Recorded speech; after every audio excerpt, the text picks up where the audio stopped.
एका 1 BHK फ्लॅटमध्ये तिच्या बाबांसोबत समृद्धी राहत होती. तिचं वय साधारण 22 वर्ष असेल. मासूम चेहरा, दिसायला अतिशय सुंदर, डोळ्यांमध्ये भविष्याची स्वप्न, हृदयात स्वतःचे जीवन मनाप्रमाणे जगण्याची इच्छा. तिच्या आयुष्यात जवळचे असे फक्त तिचे बाबा होते, राजेंद्र देशमुख. काही वर्षांपूर्वीच समृद्धीची आई तिला सोडून गेलेली. तेव्हापासून राजेंद्रने आई-वडिलांची दोन्ही जिम्मेदारी एकट्याने सांभाळलेली. त्यांनी कधी समृद्धीला कोणत्याच गोष्टीची कमी पडू दिली नाही. आज नेहमीप्रमाणे ते किचनमध्ये नाश्ता बनवत होते. समृद्धी, बेटा लवकर ये, नाश्ता तयार आहे, त्यांनी म्हटलं. तशी काहीच वेळात समृद्धी तिच्या रूममधून बाहेर आली.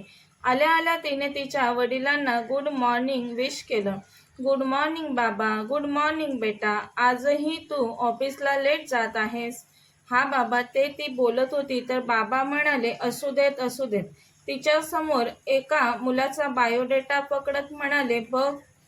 समृद्धीने तो बायोडेटा हातात घेतला. त्यावर एका मुलाचा फोटो होता. तिचा चेहरा क्षणात उतरला. बाबा, आज पुन्हा तुम्ही हा विषय ती बोलते. बेटा, एकदा त्याला भेट तरी. तुझा निर्णय तूच घेणार आहेस. तुझ्यावर कोणती जबरदस्ती नाही आहे. समृद्धी बोलली, बाबा, मी लग्न नाही करणार. माझी स्वतःची स्वप्न आहेत. मी लग्नासाठी तयार नाही. राजेंद्र काही क्षण शांत बसले आणि बोलले, मी तुला फोर्स नाही करणार बेटा, पण मला वाटतं तुझ्या जीवनात असा व्यक्ती असावा जो तुझी काळजी करेल, काळजी घेईल, तुला समजून घेईल, तुला जीव लावेल, तुझ्यावर प्रेम करेल. जसं मी तुझी काळजी घेतो अगदी तशीच. बाबांचं बोलणं ऐकून समृद्धी शांत झाली. तिला तिच्या बाबांना वाटणारी काळजी कळत होती. ती हळू आवाजात म्हणाली, बाबा, मी फक्त एकदा भेटेल त्याला, पण त्यानंतर तुम्ही पुन्हा हा विषय नाही काढायचा बाबा. ते ऐकून राजेंद्रच्या चेहऱ्यावर स्मित पसरलं. बेटा, मी तुला प्रॉमिस करतो, हा मुलगा तुला नाही आवडला तर मी पुन्हा तुझ्या लग्नाचा विषय नाही काढणार. समृद्धी, ठीक आहे बाबा बोलते, मी भेटेल त्याला. राजेंद्र मनातून खूप खुश झाले. ते लगेचच बोलले, या रविवारी संध्याकाळी 5 वाजता एका कॅफेत तुमच्या दोघांची भेट कन्फर्म करतो मी.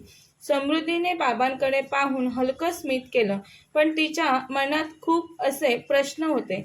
रविवारी संध्याकाळचे 5 वाजत आलेले. मुंबईची थंड हवा त्या संध्याकाळला आणखीनच खूबसूरत बनवत होती. समृद्धी स्काय ब्लू कलरचा ड्रेस घालून आलेली. तिच्या चेहऱ्यावर थोडं टेन्शन, भीती दिसत होती. तिने दीर्घ श्वास घेतला आणि कॅफेचा काचेचा दरवाजा खोलला. कॉफीचा सुगंध संपूर्ण कॅफेत तरवळत होता. समृद्धी आता आत येते. इकडे तिकडे नजर फिरवते तेव्हाच खिडकीजवळ बसलेला एक तरुण तिला पाहून उठून उभा राहिला. सफेद शर्ट, जीन्स पॅन्ट घातलेली त्याने. चेहऱ्यावर सादगीभरी मुस्कान आणि डोळ्यांमध्ये कमालीचा आत्मविश्वास होता त्याच्या. तो हळूहळू तिच्याजवळ येऊ लागला. हाय समृद्धी. जी, समृद्धी बोलली. तुम्ही वरून का? तिने विचारलं. जी, वरून बोलतो. समृद्धी, तू मला आवाजावं नको करूस. तू फक्त मला वरून बोल. आपल्याला मोकळेपणाने बोलण्यासाठी ठीक राहील ते. जी, ठीक आहे, समृद्धी बोलते. दोघेही बसले. काही क्षण दोघेही शांत बसले. वरूणने पुढाकार घेऊन म्हटलं, मला वाटतं आपण दोघे असे शांत बसलो तर आजूबाजूच्या लोकांना वाटेल आपण दोघे भांडलोत. तशी समृद्धी गोड हसली. तिच्याकडे पाहून वरूणही हसला. समृद्धी बोलली, मी फक्त थोडी नर्वस आहे. मी पण. वरून बोलला. खरंच? समृद्धीने विचारलं. हो, खरंच. पहिल्याच भेटीत कोण नर्वस नसतं? वरून बोलतो. त्यांच्यातील ऑकवर्डनेस हळूहळू कमी होऊ लागला. वेटर आवाज देऊन वरूणने त्याला जवळ बोलवलं. जे पण ऑर्डर करायचं आहे ते समृद्धी तू कर. कॅपेचिनो आणि चॉकलेट ब्राउनी, समृद्धीने म्हटलं.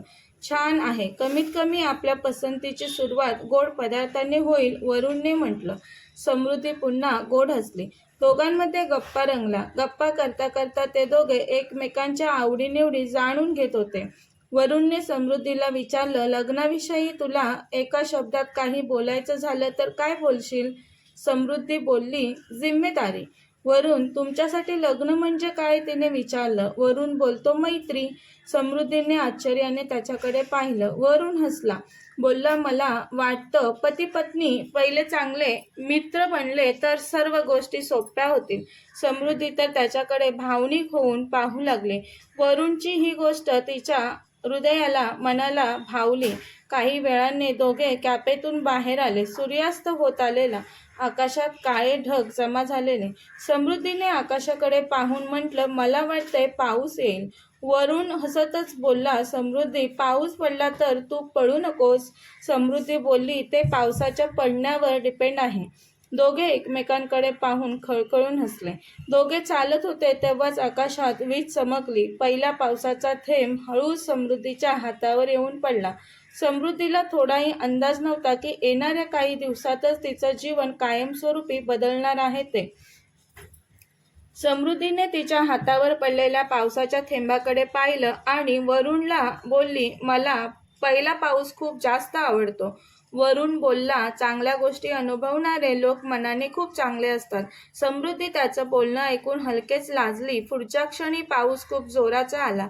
समृद्धी चल लवकर कारमध्ये बस. पण पाऊस इतका जोरात आलेला की दोघेही भिजले. कारमध्ये बसल्यावर वरुणने कार स्टार्ट करायला सुरुवात केली पण ती सुरू होत नव्हती. वरुण बोलला मला वाटतंय कारला चालू व्हायचं नाही. समृद्धी हसली. तू हसते समृद्धी? माफ कर वरुण, थोडंसं हसले मी. म्हणजे माझं टेन्शन पाहून तुला हसायला येतंय. थोडंच. ती पुन्हा बोलते. समृद्धी काय हे? तोही हसत तिच्याकडे पाहत बोलतो. त्याने मेकॅनिकलला कॉल केला. पाऊस जोरदार पडत होता. रोडच्या बाजूला छोटीशी चहाची टपरी होती. वरुण बोलला तिथे जाऊया का? हो चला, समृद्धी बोलली. दोघे एका छत्रीत चालू लागले. छत्री छोटी होती म्हणून दोघांना एकमेकांच्या जवळ यावं लागलं. हवेमुळे छत्री एका बाजूला उडत होती. पावसाचे थेंब त्यांच्या खांद्यावर पडत होते. समृद्धी तिचे ओले केस कानामागे सरकवू लागली. वरुणने बस एक क्षण तिच्याकडे पाहिलं आणि लगेचच नजर हटवली. त्याला वाटत होतं त्याच्या नजरेने तिला ऑकवर्ड नको वाटायला. समृद्धीने त्याची ती गोष्ट नोटीस केली. ती मनातच बोलते हा बिलकुल इतर मुलांपेक्षा वेगळा आहे. हा प्रत्येक गोष्टीत मला ऑकवर्ड फील होऊ नये म्हणून माझी काळजी घेत आहे. दोघेही चहाच्या टपरीवर पोहोचले. चहावाल्या काकांनी विचारलं 2 अद्रकची चहा देऊ? वरुणने हो म्हणून होकार दिला. चहाचा कप समृद्धीच्या हातात देताना वरुण म्हटला सावकाश, खूप गरम आहे. समृद्धीने त्याच्या हातून कप घेत म्हटलं थँक यू. वरुण म्हटला समृद्धी आपली आजची भेट तुला कशी वाटली? समृद्धीने चहा पीत हळू आवाजात म्हटलं खरं सांगू मी इथे फक्त माझे बाबा बोलले म्हणून त्यांचा मान राखण्यासाठी आले मी. पण आता वाटत आहे बाबा बरोबर होते. माझ्यासाठी पण आजचा दिवस खूपच इम्पॉर्टंट आहे. वरुण म्हटला. दोघांनी एकमेकांकडे पाहिलं. खूप वेळ ते एकमेकांच्या नजरेत पाहत हरवलेले. तितक्यात वरुणचा फोन वाजला. जी अच्छा आलात तुम्ही? येतो मी. वरुण फोनवर बोलला. मेकॅनिकल आला. वरुण समृद्धीला बोलला आता कारजवळ आले ते. समृद्धीला कळलं सुद्धा नाही हे की समृद्धीचं हृदय वरुणच्या नावाचं झालं सुद्धा. पाऊस कमी झालेला. मेकॅनिकल बोलला सर आता सर्व ठीक आहे. बॅटरीचं कनेक्शन लूज झालेलं. थँक्यू बोलून मेकॅनिकलचे पैसे देऊन वरुण कारमध्ये बसला. सोबत समृद्धीही बसली. आता कार पटकन स्टार्ट झाली. आपल्या दोघांचं नशीब पण साथ देत आहे आता. वरुण बोलतो. समृद्धी त्यावर हसली. काही वेळांनी वरुण बोलला समृद्धी तुला एक प्रश्न विचारू? समृद्धी विचार बोलली. वरुण म्हणाला समृद्धी तू लग्न म्हटलं की एवढी घाबरते का? मला नेहमी वाटायचं लग्न म्हणजे स्वप्नांना विसरणं, तडजोड करणं. जीवन बदलून जातं लग्न झाल्यावर. वरुणने तिचं म्हणणं ऐकून घेतलं. तुझं काय स्वप्न आहे समृद्धी? त्याने विचारलं. तसं तिच्या डोळ्यांमध्ये तेज झळकलं. ती बोलली मला माझी स्वतःची ओळख निर्माण करायची आहे. मला असं वाटतं की लोक मला कोणाची तरी पत्नी, कोणाची तरी मुलगी म्हणून ओळखू नयेत. तर ते मला माझ्या कामाने ओळखावेत. वरुणच्या चेहऱ्यावर स्मित आलं. खूपच छान स्वप्न आहे तुझं. समृद्धीने हैराण होऊन त्याच्याकडे पाहिलं. वरून तू माझी चेष्टा नाही ना करत? असं का करेन मी? ज्या व्यक्तीची स्वप्न मोठी असतात तो जीवनात खूप मोठं काहीतरी करून दाखवतो, वरून म्हटला. समृद्धी त्याच्याकडे एकटक पाहत मनात विचार करत होती की तिच्या बाजूला बसलेला व्यक्ती फक्त तिचे विचार ऐकून घेत नाही तर तिला समजूनही घेत आहे. काही वेळाने वरुणने स्वतःहून बोलायला सुरुवात केली. बोलला, आता माझी टर्न. समृद्धी हसून बोलली, ओके, बरं, बोला. मी घरून निघताना माझ्या वडिलांना बोललो, ज्या मुलीसोबत तुम्ही माझं लग्न ठरवत आहात तिला लग्न मान्य नसेल तर मी कधीच तिच्यावर लग्नासाठी दबाव नाही टाकणार. नाते जबरदस्तीने नाही जोडलं जात तर ते मनापासून स्वीकारायला हवं. समृद्धीला वाटलं सर्वच मुलांचे असे विचार असते तर किती छान झालं असतं. तेव्हाच कार एका ठिकाणी थांबली. रोडच्या बाजूला एक छोटासा मुलगा पावसात उभा राहून लाल गुलाबाची फुलं विकत होता. वरुणने काच खाली केली आणि त्या मुलाकडून सर्वच गुलाबाची फुलं विकत घेतली. मुलाच्या चेहऱ्यावर आनंदाने हसू पसरलं. समृद्धी बोलली, एवढ्या फुलांचं काय करणार? वरुणने सर्व फुलं मागच्या सीटवर ठेवली. तो बोलला, खरी पैशांची जास्त गरज त्या मुलाला आहे म्हणून खरेदी केली मी त्याच्याकडून फुलं. समृद्धीला समजलं तो फक्त एक चांगला मुलगा नाही तर खूपच चांगला माणूस देखील आहे. कार समृद्धीच्या अपार्टमेंट जवळ येऊन थांबली. दोघांनाही एकमेकांविषयी मनात समथिंग वाटत होतं. समृद्धीचे मन नव्हतं कारमधून उतरण्याचं. तिला असं वाटत होतं त्याच्या जवळून दूर जाऊच नये, तरी ती उतरते. वरून तिला गुड नाईट समृद्धी बोलतो, तीही त्याला बोलते आणि पुढे चालू लागते. वरून तिला मागून पाहत असतो. समृद्धी आता लिफ्टमध्ये शिरते. लिफ्टचा दरवाजा बंद होणार तर वरून दरवाजामध्ये हात घालतो. समृद्धी त्याच्याकडे आश्चर्याने पाहते. वरून तू? तो बोलतो, विचार केला तुला दरवाजापर्यंत सोडून मग घरी जावं. दोघे सोबत लिफ्टमध्ये होते. लिफ्ट हळूहळू वरती जात होती. तू खरंच खूप अलग आहेस वरून, समृद्धी मनातच बोलते. दोघांनाही काहीतरी बोलायचं असतं पण शब्द दडी मारून बसलेले त्यांचे. कधी समृद्धी चोरून वरूणकडे पाहत होती तर कधी वरून समृद्धीकडे पाहत होता. दोघांची नजर मिळताच समृद्धी अतिशय लाजून नजर चोरून खाली पाहत होती. तिला तसं पाहून वरून गालात स्मित करत होता. काही वेळाने लिफ्टमधून दोघेही बाहेर आले. समृद्धी तिच्या फ्लॅटजवळ जाऊन थांबली. तिने पर्समधून चावी काढली आणि बोलली त्याला, आता खरोखरच गुड नाईट. ती दरवाजा उघडणारच असते तर मागून वरूणचा आवाज आला, समृद्धी. तिने त्याच्याकडे वळून पाहिलं. वरूणच्या डोळ्यात हलकीशी भीती होती पण त्याचं हसू तसंच कायम होतं. एक शेवटचा प्रश्न विचारू? वरून बोलला. समृद्धीने हो म्हटलं. समृद्धी, मी तुझी हा समजू की पुढच्या भेटीची वाट पाहू? समृद्धीचे गाल लाजेने गुलाबी झाले. तिने गालात हसत हळू स्वरात म्हटलं, वरून माझी हा आहे. वरून म्हणतो, बस एवढंच ऐकायचं होतं.